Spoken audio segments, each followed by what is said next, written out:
Kick streamer is facing 20 years in a South Korean prison after filming himself harassing women, trashing businesses, and disrespecting war. This American influencer wants to be famous, but now he's Johnny Somali. Once an American streamer chasing clout is now standing on the edge of ruin in South Korea, facing a possible 20-year sentence and a crushing $10 million fine after years of chaos and mockery that stretched across borders and platforms. He built a reputation as the face of Nuisance, streaming, turning every street corner, every store, and every memorial into his own stage of provocation. He harassed women in public, threw food on counters, screamed insults at clerks. And that extends the whole trial process by easily 2 to 3 months. So if he just pleaded guilty to that, things would be over pretty quickly. He would get his sentence and he would at least know what his fate is. But now they're deciding to extend the process for no real upside. And by him not pleading guilty, that just makes the sentence even harsher. Mocked victims of war and taunted entire nations, all while wearing his infamous red MAGA hat as if it gave him protection. But reality has finally caught up with him. The South Korean courts are determined to make him an example their prosecutors have, a record of winning over 90% of cases, and they are not in the mood for leniency. Every hearing piles on new charges: obstruction of business, lewd acts, distribution of propaganda, harassment, and now whispers of something darker, allegations of deep fake exploitation and digital blackmail. Prosecutors claim he may have used artificial intelligence to create explicit fake videos of... So today, at least, he was very serious. So currently he's facing 8 counts, or 8 charges, and 4 of which are obstruction of businesses, 2 of which are misdemeanors. He pled guilty to all 6 of those charges. Then you have the 2 big charges, which are the deepfakes charges, and the deepfake charges are for distributing the videos of Korean women, possibly streamers themselves, using them to intimidate or silence critics if proven. This charge alone could add years to his sentence and push his punishment far beyond even the current mountain of fines and prison time. But the case of Johnny Somali is not just about one reckless man. It is about the rise of a toxic online culture, where streamers turn cruelty into content, where platforms reward outrage with clicks and money, and where audiences fuel the fire with every share and comment. For years, viewers watched him like a car crash, unable to turn away, doom-scrolling through his antics as he mocked history, taunted strangers, and courted controversy. Some hated him, some supported him, but either way, they gave him exactly what he wanted: attention, and attention meant money. The platforms cashed in, the algorithms amplified his worst moments, and Johnny Somali became the dark star of a new genre, nuisance streaming. Yet his arrogance knew no limits. He believed he was untouchable. He bragged to his followers that his American passport would shield him from consequences. He showed up late to court, hungover, grinning for cameras, still convinced he was the main character in a story of his own. Again, for the people out there, this is the sentencing range before today. It changes wildly, and you're going to see it in the best way. And that's the best way for me and those who want Johnny Somali convicted, and the worst way for Johnny Somali after. But South Korea is not America. Here, there are no plea deals that turn years into months, no sympathetic juries swayed by sob stories. The law is the law, and the judges are not interested in becoming side characters in his spectacle. Even the Korean public has turned the trial into a national obsession. Social media users tracked his movements. Mobs formed in the streets. Bounties were posted online, offering money for anyone who could expose his location. He was punched live on stream, chased through alleys, and hunted like prey in a city that had grown sick of his circus. The chaos grew so intense, the authorities had to warn citizens to stop. Ramzi Khalid Ismail has been hit with a new criminal charge. That's right, as of 2 days ago, on the 25th of July of 2025, we have a new criminal charge for Johnny Somali, aka taking justice into their own hands. Yet the anger did not fade, because for many locals, Johnny Somali was not just an annoying tourist. He was a symbol of disrespect, of exploitation of foreigners treating their country. As a stage for cheap entertainment, politicians spoke about him in Parliament.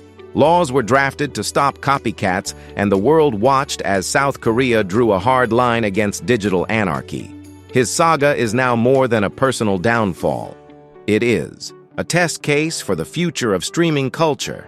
If he falls hard, it could mark the end of the age where clout chasers treat entire nations like disposable props for viral content. But the story does not end there, because even as the charges mount, conspiracies swirl. Some believe his arrogance comes not just from ego, but from hidden protection. Could there be powerful hands shielding him from the worst outcomes? Why does he continue to act as if he will be saved some point to his appeals to American officials? Though the U.S. State Department has distanced itself, others whisper about shadowy backers, sponsors, or groups who might have benefited from his chaos and used him as a pawn to test boundaries between nations and digital platforms. Whether or not this is true, the rumors add another layer of intrigue to a trial that already feels like a global spectacle. Each court date adds new drama. Each charge adds new weight, and the clock ticks closer to a verdict. If he cannot pay the fine, if he cannot escape the mounting evidence, his fate is sealed. A cold gray cell for decades. It's called merging in a charge. It is atypical for this to happen once, but it is completely unprecedented.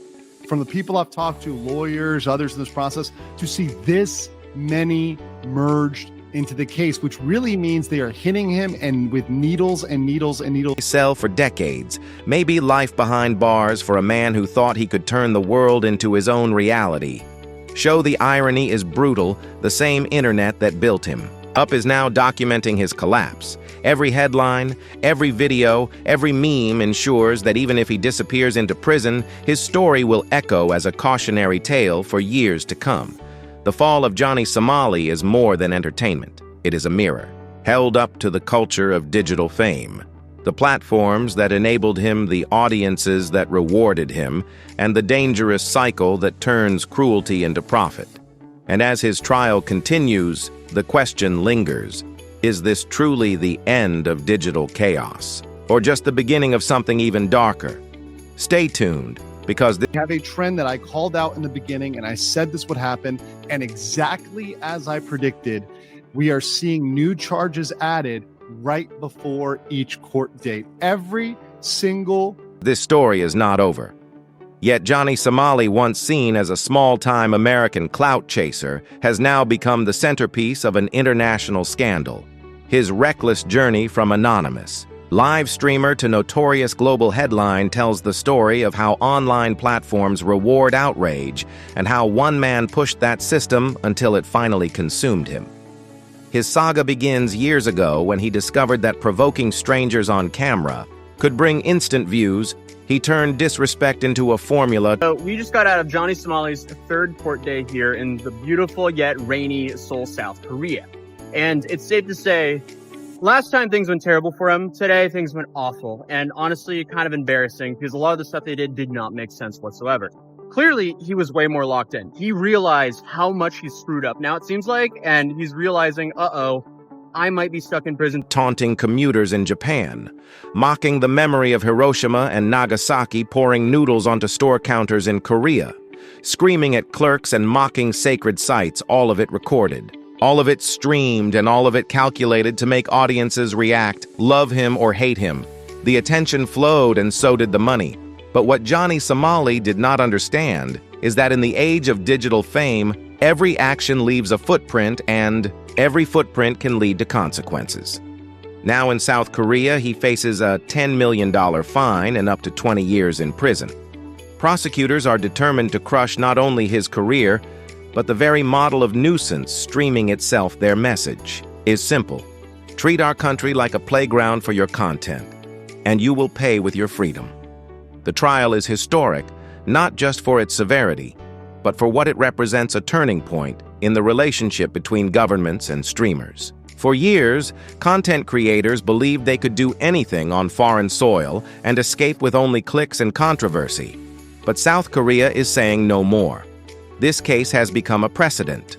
politicians have discussed new laws tailored specifically. To stop streamers like Somali, the prosecutors with their 90% win rate are stacking charge after charge, obstruction of business harassment, lewd acts propaganda, deep fakes, and now whispers of digital blackmail using AI-generated videos. To threaten and silence victims, the accusations are chilling. Somali is frequently getting arrested in foreign countries for his on-stream behavior, but they always let him go. With the amount of sentences this guy's avoided, Accusations are chilling. If true, they transform him from a reckless prankster into something far darker, a manipulator using technology to destroy reputations and exploit the vulnerable. If proven, this alone could add 7 years to his sentence. And yet, despite the gravity of the case, Somali acts as if he is invincible. He arrives late to court, grinning at cameras, bragging to his followers that his American passport makes him untouchable. He drinks the night before hearings and strolls into courtrooms like a celebrity rather than a defendant. But the Korean system is not built for theatrics. It is built for order, discipline, and punishment. Judges here do not stream for content. They do not bend for clout. They enforce the law, and the law is heavy. One missed fine, one failed payment, and the walls will close on him for decades. The irony is that the same audience that lifted him up is now watching his downfall like a live event, social. Media erupts with every update Korean locals post, bounties offering cash to anyone who tracks his movements. Mobs form in the streets. He is punched on live stream, chased through alleys, and hounded like prey, a citywide manhunt unfolding in real time. With every blow clipped, shared, and cheered online, the authorities themselves had to step in, warning citizens not to take justice into their own hands. But the fury did not stop, because for many Koreans, this was about more than a rude foreigner. It was about dignity. It was about respect. It was about reclaiming their streets from a man who turned their daily lives into his twisted reality show. Even Parliament joined the debate, using his case to justify stricter laws and stronger penalties. The spectacle of Johnny Somali is forcing the world to confront the hidden costs of DigitalFame. His antics were never harmless businesses. Lost money, workers quit jobs, families avoided entire neighborhoods, commuters lived in fear of being ambushed. By a camera, the damage was real. The scars remain, and still the platforms cashed in. Every outrageous clip was rewarded with reach. Every hateful moment was amplified by algorithms. Every viewer share turned cruelty into currency, and the psychology of the audience made it worse. People who claimed to despise him still could not look away. Doom scrolling his chaos, giving him more power with every click. Outrage became curiosity. Curiosity became obsession, and obsession became fandom. It is a cycle that builds villains and now destroys them. As the trial continues, conspiracies swirl. Is he acting with pure arrogance, or is there secret backing protecting him? Some whisper about American officials, though the State Department has already denied involvement. Others suggest hidden sponsors or more powerful players who benefited from his chaos and used him as a pawn. Either way, the clock ticks every day without payment, every day closer.